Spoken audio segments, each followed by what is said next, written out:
Halo. Selamat pagi kakak-kakak. Pertama-tama saya mewakili kelompok kami mengucapkan terima kasih atas kehadiran anak-anak di sini. Kita akan mengadakan psikoedukasi dengan judul menjalin relasi sehat tanpa kehilangan diri sendiri. Nah, terus teman-teman pada dengar nama kata sayang. Maka dari itu izinkan kami untuk memperkenalkan diri. Perkenalkan, nama saya Nadia. Perkenalkan, nama saya Isabella. Saya Nadia. Saya Paramita.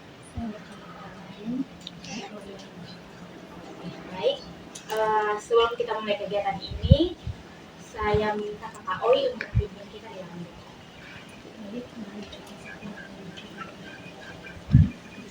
Selamat dengan syukur alhamdulillah bermanfaat. Kasih dan terima dulu kami ini kita aku dari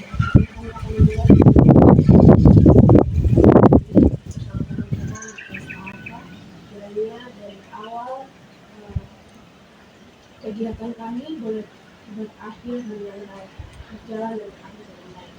Hanya ini dari sampai hari Bapa dan Yesus kami datang dari Haleluya. Baik, terima kasih Kak Oi. Sini kami sudah menyiapkan beberapa flyer kecil untuk dibagikan kepada kakak-kakak.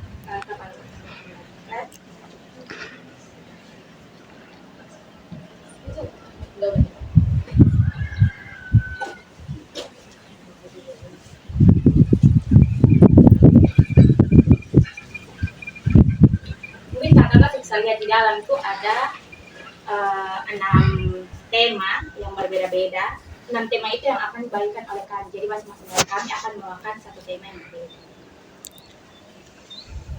Mungkin kita harus mulai. Baik, saya akan membawakan tema yang pertama dengan judul Friendship Dynamics, menghadapi peer pressure tanpa kehilangan diri.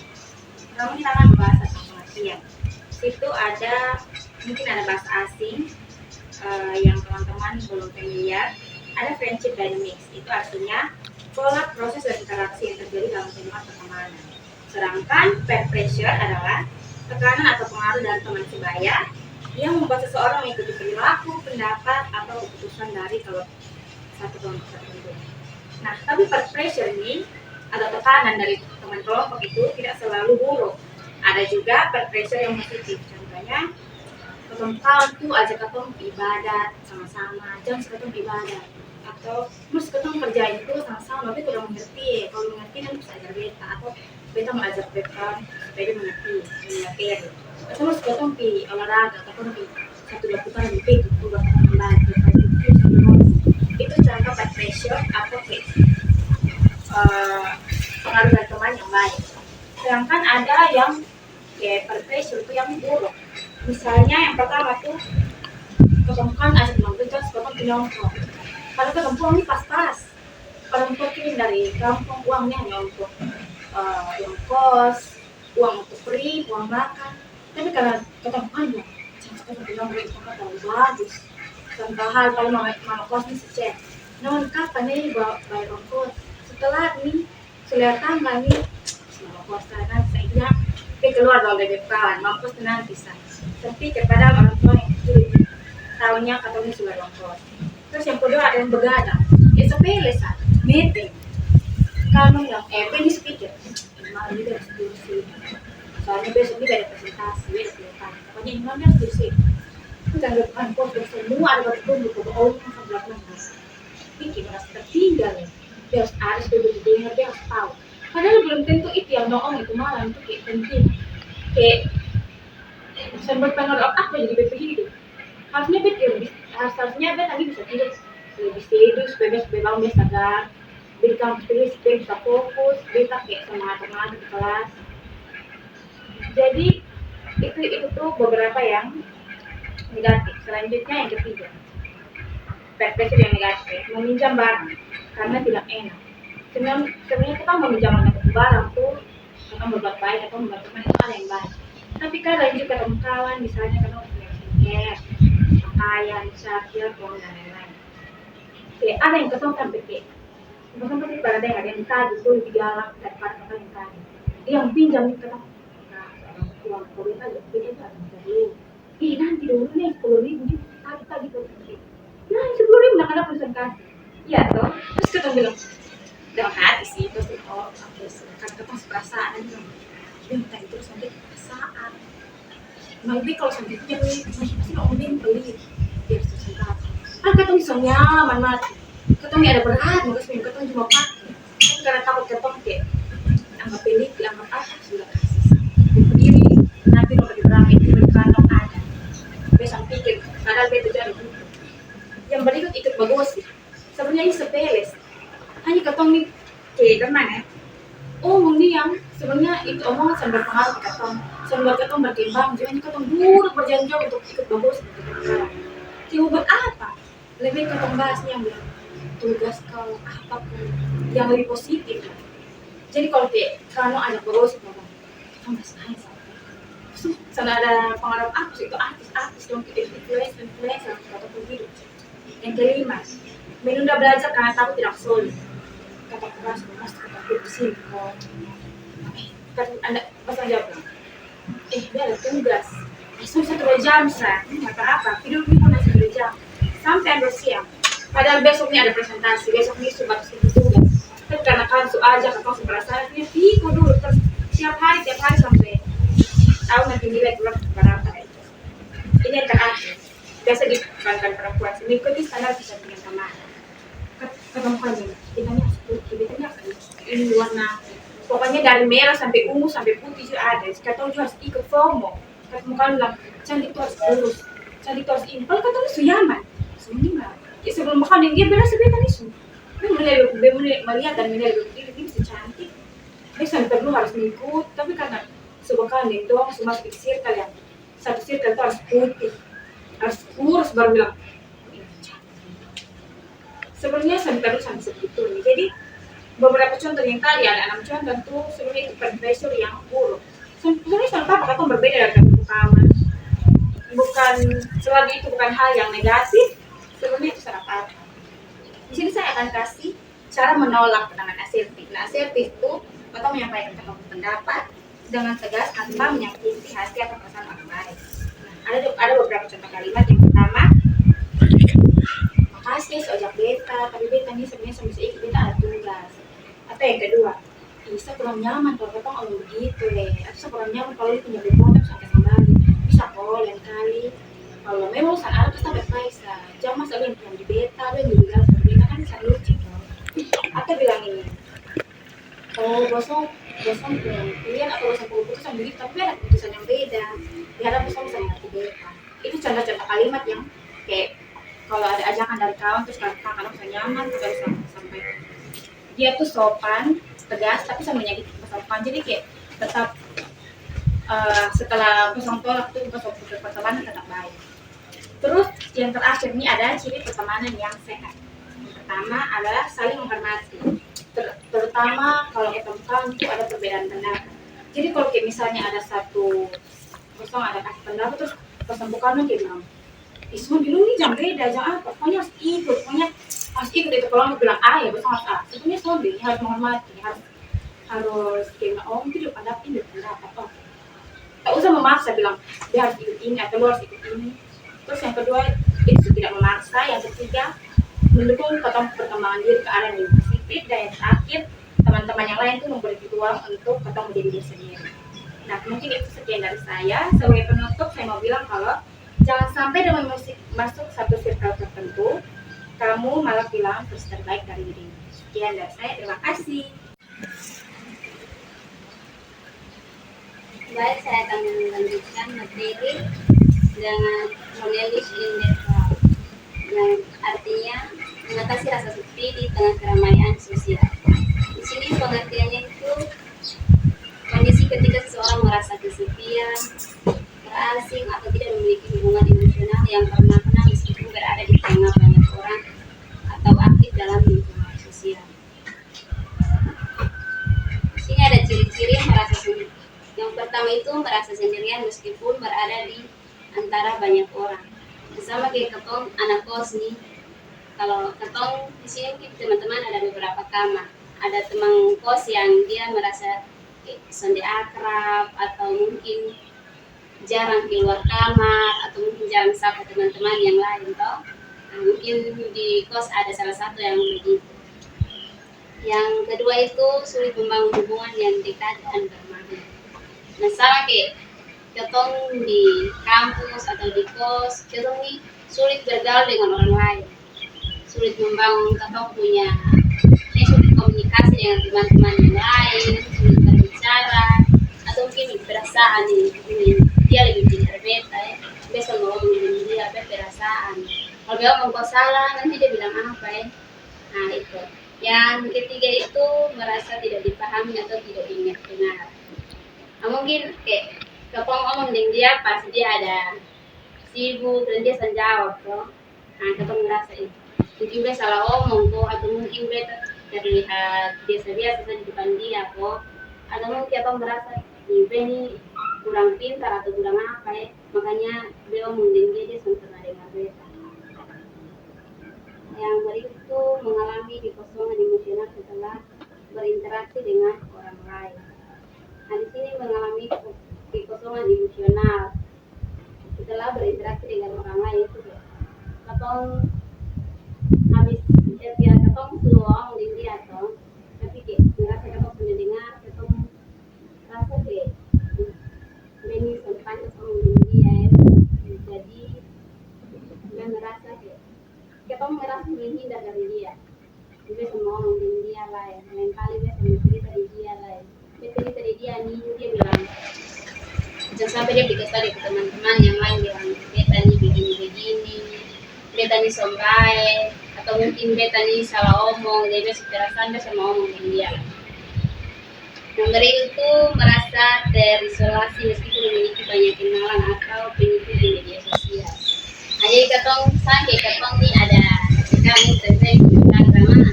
Jadi ketong nih pengikut sangat banyak, tapi ketong merasa terisolasinya. Contohnya kayak pengikut nih banyak, tapi kayak posting apa tuh merasa kayak insecure dengan yang lain punya. Mungkin dia menggaya begini, dia menggaya tuh kayak sering-sering nongkrong di kafe, sering jalan ke dia pun besti dong, sedangkan ketong nih jarang di kafe, bukan jarang ya, ketong anak kuliah nih yang kos lah ya, pasti perhitungan kalau di kafe nih, tapi ada berbuang cukup kosong deh, sampai pergi sampai sana makan enak, sampai kos makan dengaran. Tahu itu biasa, ketemu beta juga anak kos, jadi beta pernah mengalami hal yang sama. Pernah, bukan sampai pernah, beta pernah. Oke, jalan dengan bepung kawan nih, ais pulang nih, bingung mau makan apa. Tahu, itu juga pernah di situ. Berjalan, kebayang berjalan dengan bepung kawan nih. Memang pengilut, mukas keluar uang, coba pikir, berpulang nih, dia bisa makan kosong deh. Atau beli ini nih terlalu mahal kosong deh. Jadi dari situ kita belajar bahwa sosial media kita harus mengikuti standar di media sosial. Jangan sampai dia posting begini di ini tempat, dia pi apa ya Balian, nah dia pi Balian harus di tempat berapa sudah ada uang. Jadi kadang ada teman yang berusaha berpinjam sampai tentang kos uang nih, sama kayak tadi kakaknya dia bilang capang suci jamaah. Itu katong kawan minta ditagi begitu, katong bilang katong yang lebih jahat itu kakak, iya katong pinjam uang dari dia. Nah jadi di sini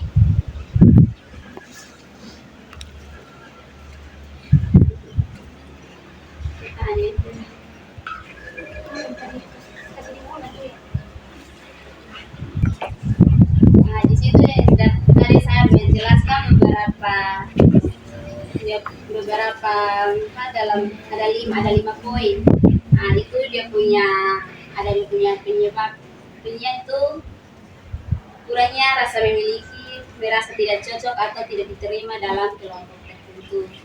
Nah dari situ kalau merasa tidak dihargai, berarti kita merasa kurang diterima di kelompok, atau mungkin kayak teman-teman ada circle toh, namanya pasti ada teman kelas tapi ada juga circle. Nah kalau ketong omong yang dia kurang dengan ketong pasti merasa menghindar deh. Mungkin besok cocok dengan mungkin orang gaya ini lebih beda dong, jadi beta sudah mau bergaul dengan dong lagi. Kita merasa kayak menghindar begitu. Yang berikut perubahan hidup, pindah tempat, kehilangan orang terdekat. Nah, ketong kok sama-sama begini. Kok sama-sama begini ya. Ketong merasa cocok dengan ketong tahun kos. Dia berpikir kalau dia harus pindah kos. Karena dia di sini sudah cocok. Dia di sini kalau dia ngomong, dia di luar kamar dulu beresahan. Makanya akhirnya kamar mandi dalam tuh kalau dia sebegitu dia senakan di luar. Di luar pas beli sayur, dapat turun diri. Nah, itu ada beberapa yang saya lihat. Nah, jadi kalau begitu kita harus tahu nih bisa mengatasi hal itu. Nah, di sini ada beberapa cara untuk kita mengatasi. Nah, yang pertama itu mencari komunitas yang sesuai dengan minat dan nilai pribadi. Maksudnya kalau memang ketong sudah cocok, misalnya kalau memang ketong sudah cocok dengan ketong punya teman, ketong bisa ketong bisa bangun kayak komunikasi lebih banyak lah ya. Jangan sampai ketong kurang komunikasi, makanya ketong dengan dia nih sonde ketong yang merasa dihindari atau memang ketong kawan sudah bisa begitu.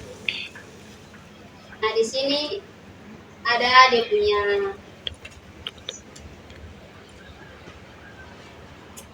di sini ketong harus mengurangi perbandingan di sosial media juga. Jadi kalau mulai sekarang ketong punya IG, kamu suka sering buka IG dan ketong harus kurangi ketong punya cara orang insecure. Nah, jadi kalau dia pergi kafe, beta di kosan, beta semua insecure karena memang beta pun ketong kan beda-beda. Kalau selamanya beta harus ikut standar. Nah, itu dari beta. Nah, di kesimpulan yang beta ambil di sini itu loneliness and decor adalah perasaan kesepian yang muncul meskipun seseorang berada dalam lingkungan yang ramai. Kondisi ini menunjukkan bahwa kebutuhan manusia bukan hanya kehadiran orang lain, tetapi juga hubungan yang hangat, bermakna, dan memberi rasa terhubung secara emosional. Baik, itu saja dari saya. Terima kasih. Oke, di sini saya akan membawakan materi tentang membangun hubungan romantis yang sehat secara mental. Kira-kira sini semua pernah merasakan yang namanya pacaran tuh. Apakah teman-teman sekarang ini berada dalam pacaran yang sehat atau tidak sehat? Kalau sehat puji Tuhan, kalau yang tidak sehat silakan putus ini. Nah, saat ini saya akan bahas apa itu hubungan yang romantis yang sehat. Nah, hubungan yang romantis yang sehat adalah hubungan yang membuat kedua pihak itu dia merasa aman dan nyaman, terus dia merasa dihargai dan didengarkan, dan dia dapat menjadi dia punya diri sendiri, bukan dia menjadi dua diri begitu dengan pasangan punya diri itu dia mau ambil. Terus dia juga harus bertumbuh menjadi pribadi yang lebih baik. Nah, dalam hubungan yang sehat itu bukan hanya tentang rasa suka atau cintanya ketong dengan ketong punya pasangan, tetapi itu juga tentang bagaimana ketong saling menghormati dan ketong saling mendukung dan bertanggung jawab atas ketong punya hubungan yang ketong lakukan. Adapun ciri-ciri dari hubungan yang sehat, yang pertama itu saling menghargai. Nah, dalam satu hubungan perlu ada ciri-ciri yaitu saling menghargai. Kalau ketong sudah menghargai ketong punya pasangan, otomatis ketong juga bisa menghargai dia punya pendapat, dia punya perasaan dan keputusan apapun. Tapi kalau misalnya ciri-ciri orang hubungan yang tidak sehat, yaitu dia tidak menghargai dia punya pasangan. Dia punya pasangan memberikan pendapat, tapi pokoknya apalagi sebagai perempuan tuh dia semakin mau kalah dan dia mau dia yang akan menang. Walaupun ini laki-laki ini memberikan pendapat yang baik untuk ketong, tapi ketong perempuan selalu ngotot untuk tidak mau itu. Yang berikut komunikasi yang baik, yaitu dalam hubungan ketong harus membangun yang namanya komunikasi yang baik. Misalnya hubungan LDR, kalau ketong jauh-jauh mungkin ada sini LDR-an, ada atau tidak? Ada toh? Ada LDR. Jadi yang pertama itu ketong harus punya komunikasi yang baik supaya dengan ketong punya pasangan. Bukan komunikasi yang baik bukan berarti setiap menit, setiap detik ketong harus bersedia, tidak, tapi membangun komunikasi yang baik supaya tahu ketong punya kesetiaan itu sampai mana. Ketika ketong membangun komunikasi dengan baik, bukan ketemu sedikit baru lewat 1 detik 1 kali langsung telepon, baru lewat 2 menit langsung telepon, langsung begitu. Jadi dalam hubungan juga ada ciri yaitu pertama komunikasi yang baik dengan pasangan supaya tidak terjadi konflik dalam hubungan. Yang berikut itu saling percaya. Nah, kalau kita sudah, kalau bilang saling percaya, kalau kita sudah memilih dia sebagai kita punya pacar, yang harus kita tahu itu saling percaya. Tapi ketika kita punya pacar, buat kita itu buat kita supaya saling percaya dan dia lebih kasih putus karena yang kita harus bangun itu saling percaya. Kalau dia sudah buat kita hari ini, kita dibuat ini, misalnya dia tipe kita bilang dia ada di ini bermain futsal tapi ternyata dia ada nongkrong di kafe, itu menurut saya itu sudah membangun ini ciri komunikasi yang tidak sehat karena dia tidak mempercayai saya lagi. Padahal dia bilang ada di futsal, ternyata dia ada nongkrong. Jadi menurut saya itu harus, itu sudah masuk dalam pacaran toksik dari awal. Saya sampai kasih percaya ketemu sudah mulai tipu-tipu manipulasi. Yang berikut itu menghormati batasan atau boundaries. Nanti akan dijelaskan dalam kelompok saya, namun saya akan menjelaskan sedikit bahwa menghormati batasan yaitu tidak memaksa pasangan melakukan sesuatu yang membuatnya itu tidak nyaman. Contohnya ketika pacaran, kalau pegang tangan masih normal, tapi kalau sudah dari pegang tangan sampai di ciuman dan lain sebagainya, itu sudah tidak wajar, itu sudah masuk dalam toksik. Jadi ketika ketong dipaksa, ketong harus berani menolak.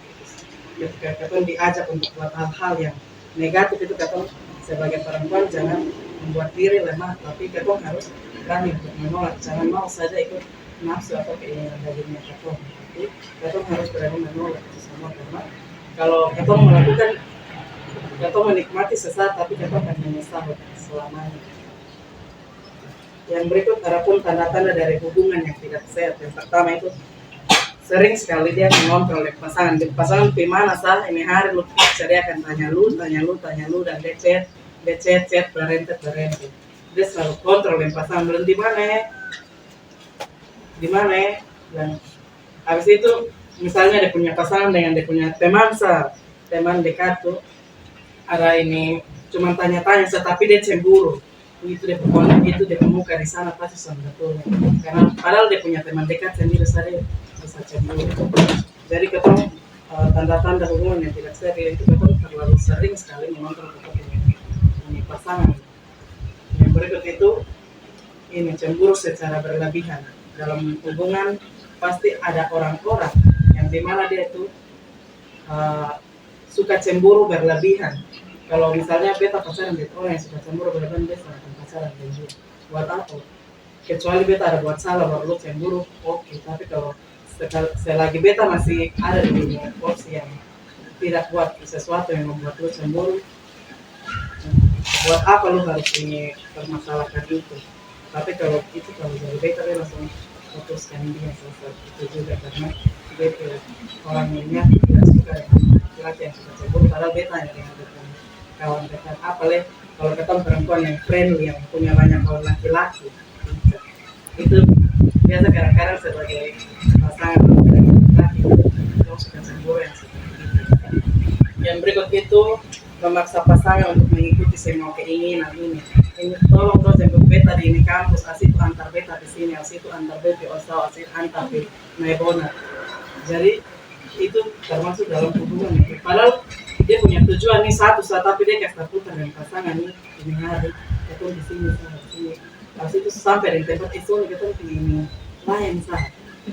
Jadi itu mulai masuk dalam tanda-tanda. Karena misalnya ada yang di ini tempat nih, terus udah boleh dia punya ini mantan atau dia punya siapa tahu dia punya selingkuhan. Biasa kan dalam pacaran ada yang seling, apalagi kalau masih cinta-cinta monyet seperti ini, kalau mau hubungan yang lebih serius begitu, pasti ada yang namanya ada orang-orang yang suka selingkuh. Jadi misalnya mau ke tempat dengan ini pasangan tapi ketemu ini cowok yang ada bacet dan dia di sini sah. Jadi itu sudah masuk dalam tanda-tanda hubungan yang tidak sehat. Jadi teman-teman ingat bahwa cinta yang sehat itu dia tidak menyakiti, mengendalikan atau menghilangkan kebebasan pasangan. Yang berikut mengapa hubungan yang sehat itu penting. Yang pertama itu dalam hubungan yang sehat itu kita harus menjaga yang namanya kesehatan mental. Kalau kita pacaran, tapi kita stres, buat apa kita pacaran? Kalau ini karena laki-laki saja buat kita stres, ada yang bisa sampai bunuh diri. Biasa bunuh diri karena putus cinta, ada yang terjadi seperti itu. Itu buat apa kita ini pacaran? Kita membangun hubungan dengan dia, tapi kenyataannya kita masih stres, selalu cemas. Nah, jadi teman-teman, ketika kita pacaran itu, kita juga harus menjaga kita punya kesehatan mental. Jadi, kita jangan stres, menikmati kita punya masa-masa pacaran itu. Bukan berarti kita dia mau apa kita harus itu tidak, tapi ada batasan-batasan yang kita kasih juga. Yang berikut itu membantu mengelola konflik dengan lebih baik. Jadi dalam satu hubungan itu pasti ada yang namanya konflik. Jadi di setiap hubungan pasti hari-hari, bahkan hari-hari pun ada ini konflik antara pasangan. Mungkin yang pertama karena komunikasi yang kurang baik, atau ini ada yang mungkin yang selingkuh tipis-tipis begitu. Jadi kita harus bisa, misalnya kita dapat satu masalah dengan kita pasangan, kita harus bisa bertanggung jawab dan menyelesaikan itu semua dengan kita punya pasangan saat itu juga. Yang berikut itu hubungan yang sehat membantu mengambil keputusan yang bijak dalam hubungan yang romantis, karena setiap keputusan itu memiliki konsekuensi. Nah, jadi oleh karena itu kita itu jangan terburu-buru karena tekanan pasangan atau teman-teman ketong. Misalnya ketong masih kuliah nih, tapi ketong ada teman-teman atau orang-orang yang ketika dia masih dalam perkuliahan itu dia mau nyebut untuk menikah.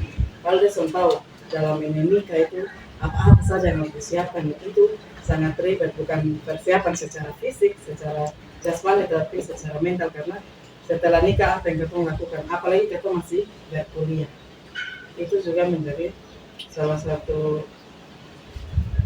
hubungan. Ketika kita membangun hubungan, kita harus pikir-pikir dulu lebih baik. Kalau kita misalnya melanjut ke jenjang yang serius, mungkin tunggu besok jadi sarjana, baru kita bisa terus mendapatkan pekerjaan yang pas, supaya nanti kita punya anak-anak ke depannya secara finansial mantap begitu, supaya tidak ada yang orang bilang ekonomi yang sulit begitu, supaya kita nanti pada satu anak sama sekolah begitu kan banyak yang terjadi sekarang karena menikah atau di usia dini. Yang berikut itu tetap menjaga tujuan hidup meskipun sedang menjalani hubungan. Jadi teman-teman sendiri punya yang namanya tujuan hidup masing-masing dalam kita punya diri. Jadi ketika kita sudah memiliki itu tujuan hidup, walaupun kita sedang berpacaran, jadi kita tetap harus menjaga kita punya tujuan awal. Misalnya kita awal mau kuliah, tujuannya menjadi seorang sarjana, baik pendidikan, psikologi maupun musik dan lain sebagainya. Nah teman-teman, itu mau pesan saja bahwa cinta yang sehat itu dia tidak mendorong seseorang untuk melakukan hal-hal yang dapat merugikan di punya diri atau di punya masa depan. Jadi mungkin suatu pertanyaan refleksi kepada semua, apakah rasa cemburu dengan cinta? Mengapa? Itu bisa teman-teman jawab sendiri. Kalau misalnya teman-teman ada rasa cemburu, terus yang pertanyaan refleksi yang kedua itu bagaimana cara menolak ajakan pasangan yang membuat kita itu tidak pernah memikirkan, berpikir dengan apa yang tadi sudah kita jelaskan. Mungkin teman-teman punya pasangan ada yang terlalu memaksa, teman-teman bisa melihat dan berpikir sudah kalau dia terlalu memaksa lebih baik seperti karena itu sudah termasuk dalam pacaran yang toksik. Mungkin itu saja dari beta. Terima kasih. Oke teman-teman, kita akan melanjutkan materi dari yang tadi Kak Esther sampaikan, tentunya tentang hubungan romantis. Tadi Kak Esther pun hubungan romantis yang sehat, tentunya hubungan romantis yang sehat. Jadi kita akan pengertian sedikit. Hubungan romantis itu adalah hubungan atas dasar rasa suka, rasa sayang, dan rasa keterikatan antara dua orang. Hubungan yang sehat dapat memberikan rasa nyaman, dukungan, dan kebahagiaan. Namun, tidak semua hubungan itu berjalan dengan sehat. Oleh karena itu, penting bagi ketong untuk mengenal yang namanya love bombing dan gaslighting. agar tidak terjebak dalam hubungan yang merugikan katong punya diri sendiri. Teman-teman ada yang tahu apa itu love bombing atau gaslighting? Oke. Love bombing itu adalah saat seseorang memberikan perhatian, pujian, hadiah, atau kasih sayang yang berlebihan di awal hubungan itu dengan tujuan membuat pasangan itu cepat jatuh cinta dan pasangan merasa kalau dia tuh kalau misalnya beta ya begitu. Padahal baru pacaran nih, baru kenal tuh mungkin. Dan contoh sederhana kayak baru pacaran beberapa hari terus bilang lu nih beta cinta sejati sih. Hanya lu saya yang bisa menaklukkan beta hati di ini dunia. Jadi kasih kata-kata manis begitu. Teman-teman ada yang namanya lagi.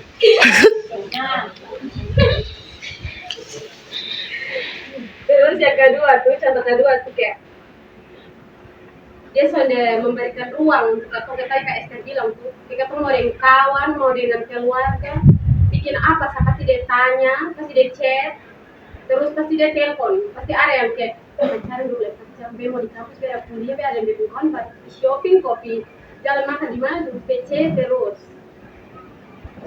Itu hubungan yang itu pacaran yang posesif. Jadi itu susah disehat ya teman-teman. Terus yang ketiga tuh dia kayak suka kasih ketemu hadiah supaya kayak dia merasa kayak lu baru utang budi deh beta. Jadi kayak kalau dia bikin salah sedikit saja, aku ingat kok, bisa ingat ya hari dia akan mengungkit begitu. Jadi ketong yang pasangan yang merasa kalau itu baru utang budi dengan dia begitu. Yang berikut gaslighting. Gaslighting itu adalah bentuk manipulasi psikologi di mana seseorang membuat pasangannya meragukan pikiran, perasaan, atau ingatannya sendiri. Akibatnya, korban menjadi bingung, tidak percaya diri, sulit mempercayai diri sendiri, dan merasa dirinya yang selalu salah. Kayak ada contoh sederhana tuh kayak kita bu pasangan kita tuh omong kosong tuh, terus kayak kita omong di dia. Yang dulu nih kenapa omong kosong kita? Terus nanti dia tuh yang nanti membantah, dia bilang, ini terlalu sensitif hanya ini saja. Jadi dia menyepelekan itu hal begitu. Padahal dia ini seomong kosong, dia salah nih. Jadi dia mengontrol kembali ke diri tuh. Yang kedua tuh, kayak pas dia ada bikin salah apa begitu tuh, terus kata omong terus dia bilang, dia ungkit, dia bilang, lu lupa kok ya hari kita kasih lu hadiah. Jadi akan mengungkit yang selama ini dia kasih kita perhatian, terus dia kasih kita pujian, dia kasih kita hadiah, dia akan ungkit itu semua. Jadi kayak dia tuh bikin apa saja yang kontrol ke diri, mau kok ikut dia. Jadi lama-lama ketong nih sebagai ketong yang merasa kayak bilang, jangan sampai dia tanya yang mungkin salah, atau dia tanya yang selalu berlebihan tuh. Jadi kayak dia tuh bikin ketong menjadi kayak, kalau ketong korban nih, tapi dia bikin ketong kayak seakan-akan ketong yang pelaku gitu. Jadi dia tuh kayak hanya kayak memutar balik fakta, jadi kayak seakan-akan ketong yang menjadi korban. Ketong yang menjadi pelaku, dia tuh yang menjadi korban. Jadi teman-teman semua, khususnya teman-teman mahasiswa yang di kos, pasti teman-teman karena merasa kesepian, karena merasa pengen punya teman cerita, ingin punya pasangan yang bisa mendengar ketong begitu, pengen cerita begitu di dia. Itu kondisi tuh yang bikin ketong terjebak dalam ketong hubungan yang tidak sehat. Karena ketong tuh sulit. Karena ketong tuh merasa ada orang yang peduli dengan ketong. Jadi akibatnya ketong tuh kayak dia bikin apa sih ketong, dia salah juga kan bilang. Ketong sulit mengatakan sonde atau tidak. Terus kayak ketong selalu menuruti dia punya kemauan, mengabaikan ketong pembatasan diri. Padahal kayak ketong nih kayak ada batasan diri, kayak dia asik ketong ini, tapi kayak sebenarnya itu tuh bukan sesuai yang ketong punya diri, tapi kayak ketong kayak ikut dia sama gitu. Jadi ke akhirnya karena katong selalu sesuai dengan kita pembatasan diri, jadi katong terlibat dalam perilaku yang berisiko dan akhirnya katong menyesal. Karena biasa penyesalan itu selalu datang dari jadi ada beberapa hubungan yang tidak sehat yang memang saya teman-teman. Hubungan yang tidak sehat tuh yang pertama selalu ingin mengetahui pasangan punya keberadaan. Ya tadi bilang itu dia di mana sa, harus chat kok tanya lu di mana. Terus marah saat pasangan bersama teman atau keluarga. Jadi kayak dia buat ketong tuh jauh dari ketong punya teman, dari ketong punya keluarga begitu. Dia harus tempel dengan dia sa. Terus membuat pasangan merasa bersalah atau merugikan diri sendiri. Terus dia mengontrol ketong punya cara pakaian dan teman atau ketong punya aktivitas. Jadi kadang kayak dia mengontrol ketong cara pakaian, dia suka ketong pakaian begini. Terus maka dari itu teman-teman tuh perlu yang namanya boundaries. Boundaries itu adalah batasan diri yang kita buat untuk melindungi diri kita secara fisik, emosional, dan sosial. Sederhananya, boundaries itu adalah kemampuan untuk mengatakan iya atau tidak. Jadi kalau sesuai dengan pembatasan diri, justru ya bilang oke, santapa. Tapi kalau sudah sesuai, berani bilang sonde, tidak. Jadi bahasa kupang yang sederhana begitu ya. Kalau ketong sayang dari itu orang, bukan berarti ketong harus hilang dari semua batasan. Ketong harus jaga diri, jaga harga diri, dan jaga ketong punya masa depan. Pesan yang beta mau sampaikan ke teman-teman semua, pacaran yang sehat itu adalah hubungan yang saling menghargai, saling percaya, saling mendukung, dan menghormati batasan masing-masing. Orang yang benar-benar sayang ketong, dia tidak akan paksa ketong, tidak akan manipulasi ketong, dan tidak akan bikin ketong kehilangan diri sendiri. Ketong boleh jatuh cinta teman-teman, tapi jangan sampai hilangkan ketong pembatasan diri sendiri. Orang yang benar-benar sayang ketong, dia akan jaga ketong ke hati, bukan main-main dengan ketong perasaan.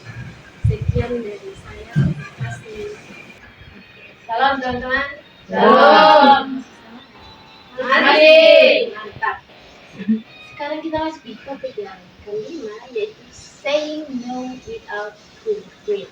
Nah, itu adalah katakan tidak tanpa rasa bersalah.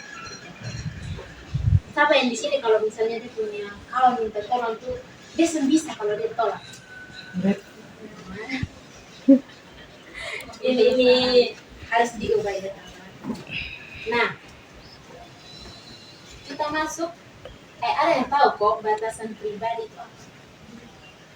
Jadi teman-teman, batasan pribadi itu adalah aturan atau garis yang kita tetapkan untuk melindungi kita punya kesejahteraan mental, baik secara emosional, fisik, dan psikologis.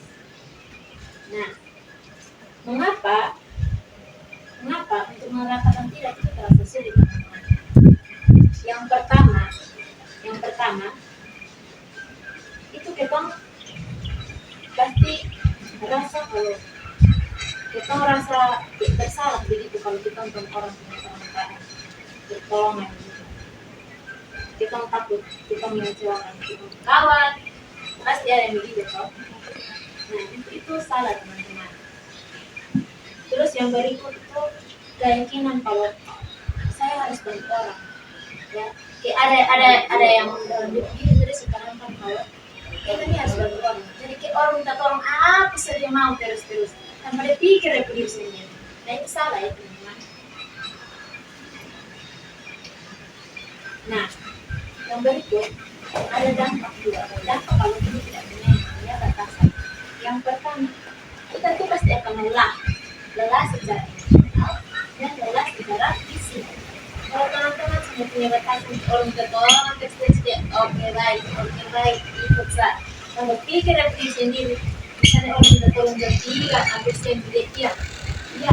Kalau pikir dari diri sendiri dia tidak hanya gara-gara bukan orang. Nah itu masalah. Terus dampak yang kedua tuh hubungan yang timpang. punya hubungan dengan orang lain itu akan tidak baik atau tidak punya namanya batasan.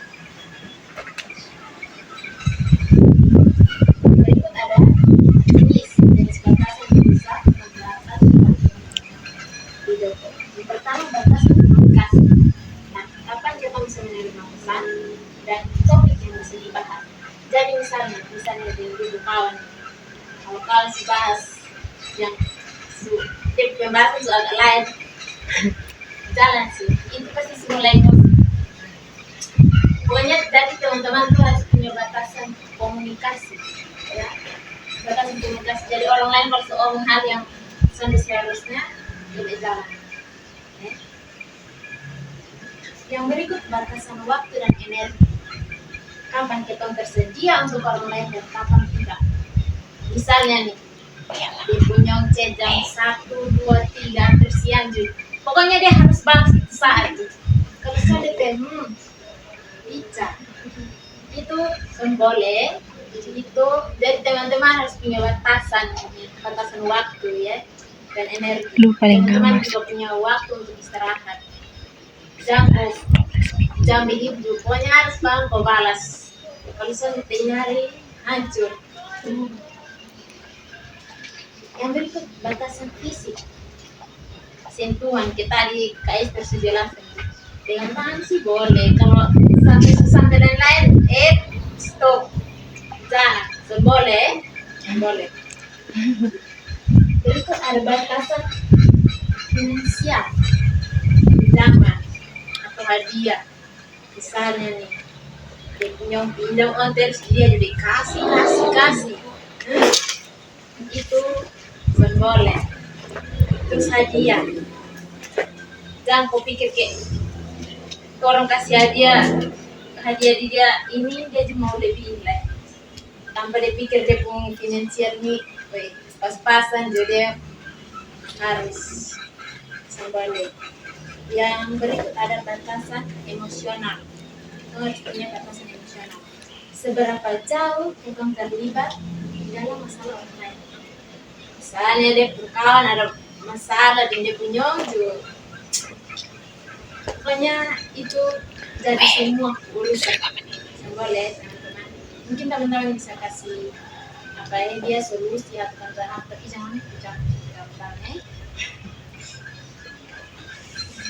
Nah, berikut ada contoh praktis. Jadi kalau teman-teman mau menolak punya permintaan tolong tapi teman-teman mengusulkan dia.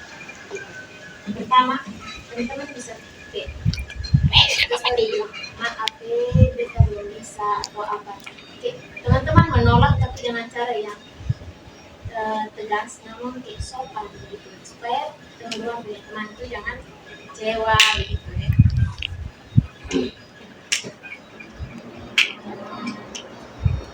Nah, jadi berikut ada tips untuk mengatasi supaya teman-teman jangan merasa bersalah. Yang pertama, teman-teman harus bisa validasi teman-teman sendiri. Pasti teman-teman sendiri kalau rasa bersalah itu normal, bukan bukan satu masalah besar begitu. Rasa bersalah itu normal, semua orang pasti mengalami. Yang kedua, realitas versus asumsi. Bukti kalau menolak itu bukan bencana yang besar, teman-teman. Jadi kalau teman-teman bisa, pasti harus bilang bisa. Jangan boleh minta tolong, iya baik. Terus yang berikut itu afirmasi singkat. Teman-teman yang mengatakan batas,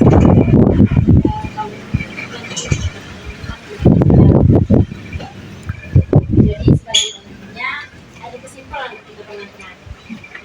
Untuk menetapkan batasan adalah keterampilan yang dipelajari, pelatihan dan pendidikan. Mengatakan tidak dengan tegas itu adalah bentuk menghormati diri sendiri dan orang lain. Nah, satu ada porsi kita. Kata tidak yang tegas adalah iya yang lebih besar untuk kesejahteraan kita. Dari saya, terima kasih.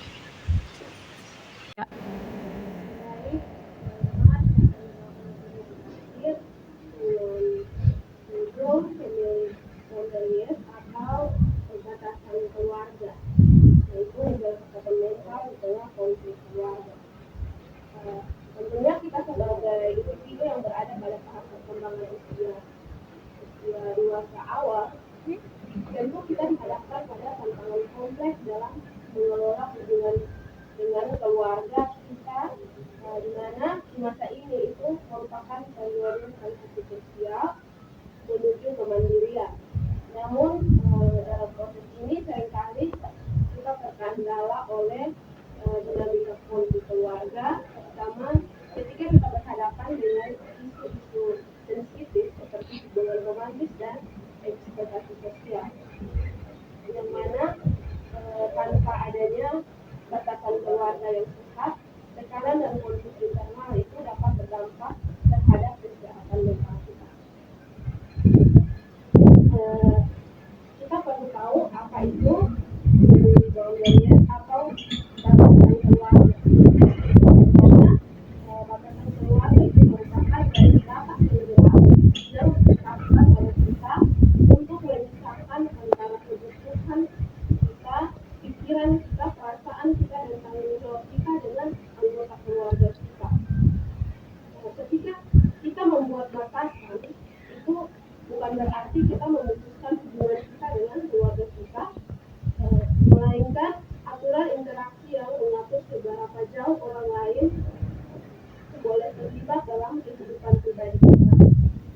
Batasan yang sehat memungkinkan kita untuk tumbuh mandiri tanpa harus mengorbankan koneksi emosional kita kepada keluarga kita.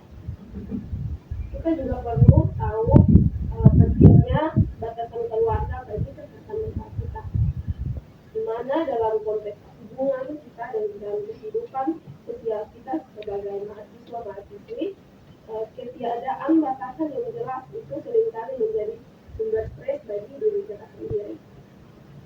Jadi ada beberapa alasan yang sangat penting mengapa kita perlu untuk membuat batasan bagi diri kita sendiri. Yang pertama itu untuk mencegah keterikatan yang berlebihan.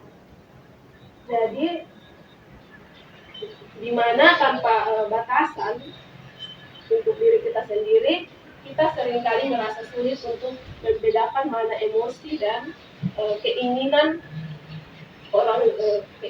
diri kita sendiri dan emosi dan keinginan orang tua kita atau keluarga kita. Nah, hal tersebut itu bisa menyebabkan kita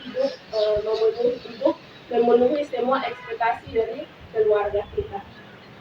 Dan karena demi semua ekspektasi dari keluarga kita, demi menjaga nama baik keluarga kita begitu. Sehingga itu kita mengabaikan kebahagiaan atau kebutuhan psikologis kita sendiri. Karena kita terlalu sering untuk memenuhi semua keinginan dari keluarga kita. Jadi kita tidak peduli terhadap keinginan kebahagiaan yang ada pada diri kita sendiri. Yang kedua itu mengurangi konflik interpersonal. Jadi konflik itu sering terjadi karena adanya pelanggaran privasi atau intervensi yang tidak diinginkan dalam pengambilan keputusan. Misalnya dalam memilih pasangan hidup atau menentukan langkah hidup kita setelah terjadi masalah dalam hubungan. Jadi batasan yang jelas itu batasan yang jelas dalam diri kita itu dapat mencegah campur tangan dari orang lain dari keluarga kita. Yang ketiga itu kita menjaga stabilitas emosional kita. Ketika dengan kita memiliki batasan, kita dapat memiliki ruang aman untuk diri kita sendiri dalam memproses emosi kita sendiri tanpa terlibat oleh drama atau reaksi berlebihan dari keluarga kita. Adapun jenis-jenis batasan yang perlu kita tetapkan dalam diri kita agar kita tetap sehat secara mental di tengah potensi konflik keluarga kita, masalah keluarga kita. Dan kita sebagai mahasiswa kita perlu menerapkan ada 3 jenis batasan, yaitu yang pertama itu batasan emosional. Nah, batasan emosional ini di mana kemampuan untuk memisahkan perasaan diri kita sendiri dengan perasaan anggota keluarga kita. Kita juga harus menyadari bahwa kita tidak bertanggung jawab atas semua yang kita tidak bertanggung jawab atas emosi orang tua kita, misalnya rasa kecewa dari orang tua kita atau rasa marah dari orang tua kita, itu kita tidak punya hak untuk menanggung itu semua. Yang penting itu karena kita menyerap emosi yang negatif dari orang lain, dari orang keluarga kita, orang tua kita, saudara kita, itu dapat menyebabkan kecemasan yang berlebihan dan beban mental yang tidak sehat untuk diri kita. Yang berikut itu batasan finansial, di mana batasan finansial itu kita menentukan batasan kejelasan dalam urusan keuangan, batasan yang jelas dalam urusan keuangan. Contohnya, kita sebagai mahasiswa yang hidup di kos, kita mengelola keuangan pribadi kita secara mandiri, dan kita tidak memberikan harapan palsu atau menggantungkan kehidupan kita sepenuhnya kepada keluarga kita. Serta kita berani mengatakan tidak jika kita diminta bantuan untuk membiayai keluarga kita atau saudara kita. Padahal kita sendiri juga terbatas dalam hal keuangan.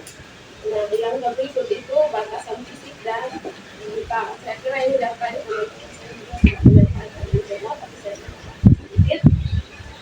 Batasan fisik dan mental ini dia mengatur kapan dan bagaimana kita dapat dikunjungi atau dikunjungi. Nah, di era digital ini kita juga ini juga mencakup hak untuk tidak membalas pesan instan jika sedang membutuhkan waktu untuk diri sendiri atau bahasa me time. Jadi serta hak atas privasi dalam komunikasi dengan pasangan.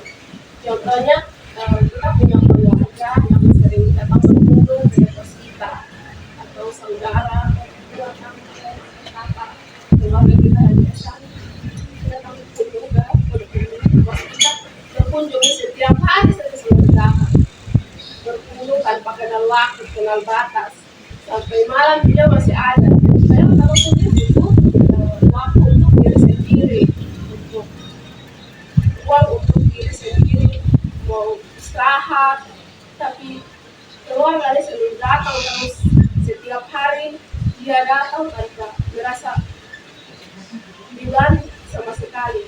Terus mengenakan, tapi mau kastali perasaan dari keluarga. Kita tahu mau sekolah, dibilang ketemu ini orang dekat mana kok, jadi dengan keluarga begitu. Jadi kita perlu ada